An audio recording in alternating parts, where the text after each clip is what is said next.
Jason and I met at a basketball game. Our boys were playing against each other, but I had left and went back to the school to pick my son up. Jason had pulled up beside me and asked for my phone number. Orleans is a small town. It's a great community. When somebody needs their help, they're there, no matter what the situation is. I believe everybody here in this town knew who Jason was. About a year ago, I was invited to come play with a group that Jason plays cards with. And I got to know Jason a lot better. Became closer friends.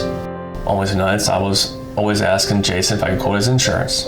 He said no for the first 2 or 3 times, and I knew if I kept bugging him, he'd finally say yes. Jason had been to the card game, and he wanted to look at our life insurance policy. So when Catina brought me the policies in the next day, I realized what he told me he thought he had and what he had was major difference. We didn't have enough, and we was going to get in the process of getting a new policy. I told him I could take care of the problem, that we just needed to get together and get app submitted. He said, okay, sounds great. I'll try to come in Friday.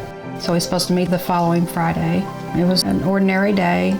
We got back to the shop, and I was going to leave and come home. I'd been gone for maybe 10 minutes, and he called me.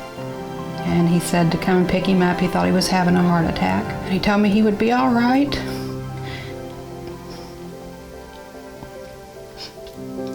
10 minutes later, he collapsed and died on the floor. I thought about his wife and his family. And had we had sufficient life insurance in place, it would have took a burden off of me in the beginning. Trying to deal with your emotions and the financial at the same time is very hard. Having insurance would have took that big burden off.